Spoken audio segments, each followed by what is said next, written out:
ख्रिस्ता ठाई प्रिय बंधू आणि भगिनीनो, योहानाचे शुभवर्तमान अध्याय 15 वचन 1 पासून आम्ही वाचतो. प्रभू येशू आम्हाला सांगत आहे, मीच खरा द्राक्षवेल आहे आणि माझा बाप माळी आहे.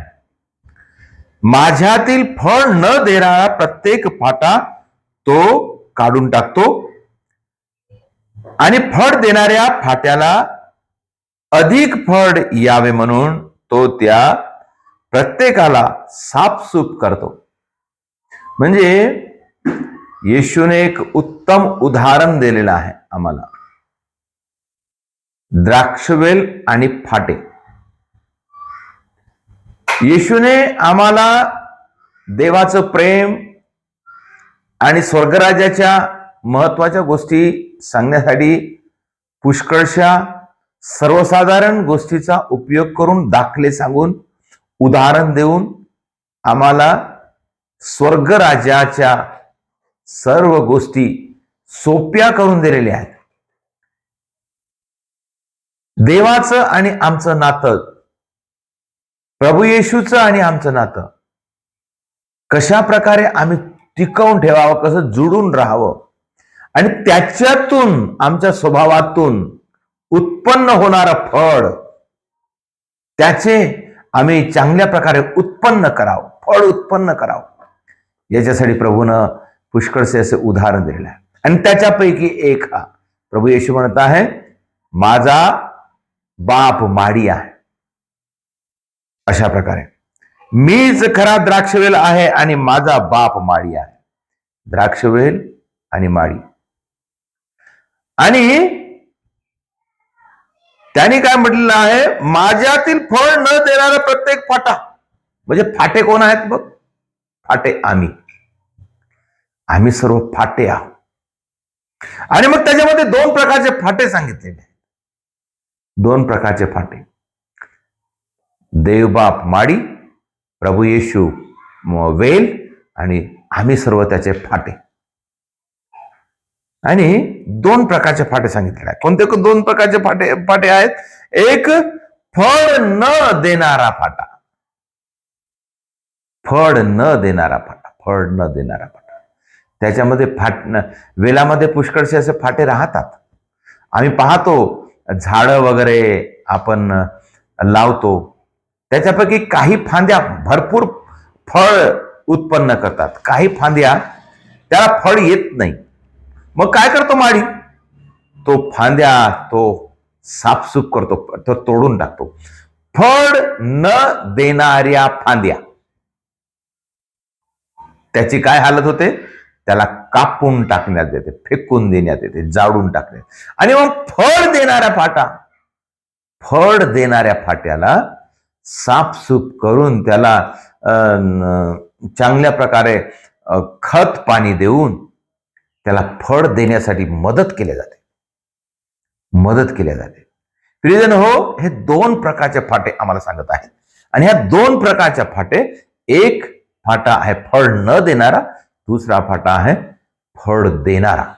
आणि फळ न देणाऱ्या फाट्याला त्याची काही गत न करता कापून फेकून देता येते, तो फेकून देण्यात येते. आणि जे फळ देणारे फाटे आहेत त्यांना त्याची काळजी घेतल्या जाते. प्रियजन हो, आम्ही देवाला जुळून राहणारे, म्हणजे आम्हाला म्हटलेलं आहे आम्ही फांदे आहोत, फाटे आहोत.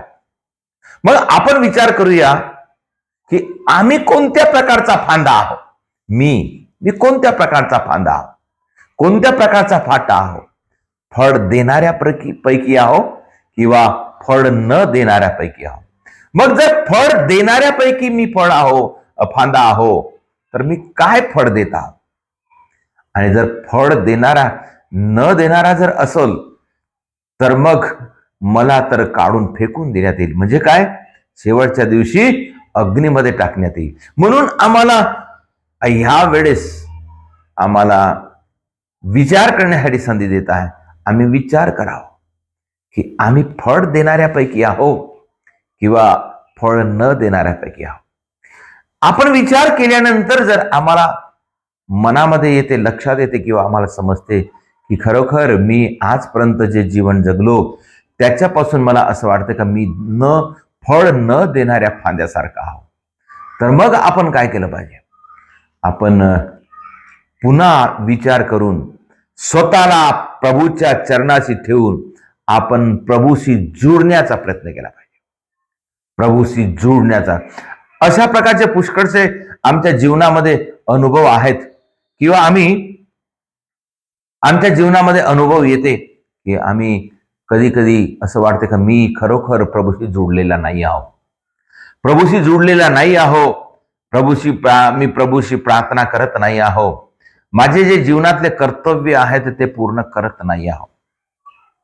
म्हणजे आम्हाला जर आमचं असं वाटत असेल का आमचं संबंध तुटून गेला आहे, प्रभूशी संबंध तुटला आहे, प्रभू येशू हा वेल आहे, द्राक्षरस आहे आणि त्याच्याशी माझा संबंध तुटलेला आहे, तर मी खरोखर फळ देणाऱ्यापैकी नाही आहो, फळ देणाऱ्यापैकी नाही आहो.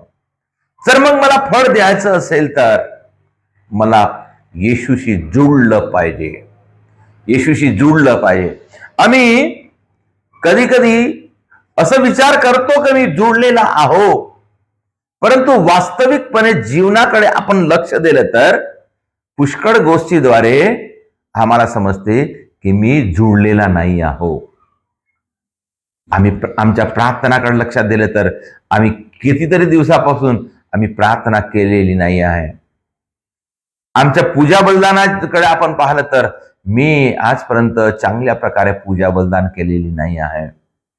मी वचन वाचत नाही आहो, मला वचन वाचण्यासाठी मला कंटाळा येते, मला वचन वाचण्यासाठी मला वेळ भेटत नाही, किंवा मला वेळ काढता येत नाही, मी एकदम व्यस्त आहो, किंवा मी प्रभूच्या प्रार्थनेमध्ये किंवा प्रभूच्या कार्यामध्ये लक्ष देत नाही आहो, प्रभूचे वचन पालन करण्यासाठी मी तयार नाही आहो. अशा प्रकारे जेव्हा आमच्या जीवनामध्ये गुण दिसून येतात म्हणजे खरोखर आम्ही प्रभूपासून दूर आहोत. प्रियजन हो, हा जो दूर असलेला जो फाटा आहे तो संबंध तुटलेल्या फाट्यासारखा आहे.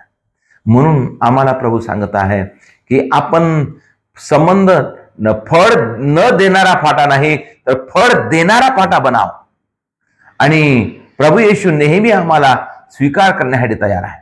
जरी आमचा संबंध तुटला असेल तरी, आमचा संबंध तुटून गेला असेल तरी आमची इच्छा नाही आहे प्रभूशी संबंध तोडण्याचा, परंतु आमच्या जे व्यवहारामध्ये आपण जेव्हा व्यस्त होऊन जातो तेव्हा मग आमचं लक्ष राहत नाही प्रभूकडे की माझा संबंध तुटला आहे किंवा माझा संबंध जुळलेला आहे.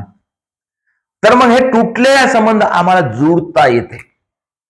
प्रभूच्या चरणाशी बसून प्रार्थना करून, पाप स्वीकार करून, पूजा बलिदानामध्ये भाग घेऊन, बायबल वाचून, रोसरीची प्रार्थना करून आम्हाला संबंध जोडता येते. आणि जेव्हा आमचा संबंध पुन्हा प्रभूशी जुळेल तेव्हा आम्हाला फळ देणारा फळ म्हणून आम्हाला स्वीकार करण्यात येईल. आम्ही फळ देऊ शकतो, फळ उत्पन्न, प्रभूचं फळ, देवाची जे इच्छा असलेलं फळ काय आहे? आमचा चांगला स्वभाव, आमचा चांगला स्वभाव, आमचा चांगला गुण, आम्ही भक्तीमध्ये वाढणे, प्रार्थनेमध्ये वाढणे, देवाशी जुळून राहणे, देवाच्या इच्छेनुसार चालणे म्हणजे एक उत्तम फळ. चांगला स्वभाव बनवणे म्हणजे उत्तम फळ. देवाची कृपा मिळवणे म्हणजे उत्तम फळ. देवाची शिकवण आमच्या जीवनामध्ये आणणे म्हणजे उत्तम फळ. देवाच्या कृपेनं जीवन जगणे म्हणजे उत्तम फळ. आशीर्वादित जीवन जगणे म्हणजे उत्तम फळ. तर अशा प्रकारे प्रिय बंधू आणि भगिनींनो, आम्ही स्वतःला आपण परीक्षण करून पाहूया, निरीक्षण करून पाहूया की मी कोणत्या प्रकारचा फाटा आहोत. आणि जर मी फळ देणारा फाटा असेल तर प्रभू आम्हाला भरपूर आशीर्वाद देईल.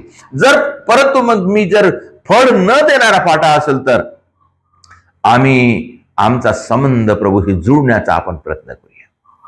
प्रभूशी जुळून प्रार्थनामय जीवन जगण्याचा प्रयत्न करूया आणि प्रार्थनामध्ये राहून एक फळ देणारा फाट्यासारखं जीवन जगूया. चांगल्या प्रकारे विश्वासाचे फळ आणि विश्वासामध्ये राहून एक उत्तम, एक ख्रिस्तीय जीवन, एक चांगलं जीवन, आशीर्वादित जीवन, दुसऱ्यांना एक उदाहरण देणारं जीवन, दुसऱ्यांना प्रार्थनामध्ये आणणारं जीवन, दुसऱ्यांना प्रार्थनाकडे वळवणारं जीवन, दुसऱ्यांसाठी आशीर्वाद मिळवणारं जीवन, दुसऱ्यासाठी प्रार्थना करणारं जीवन, असं जीवन जगण्याचा प्रयत्न करूया आणि प्रभूमध्ये फळ देणारे आपण बनूया.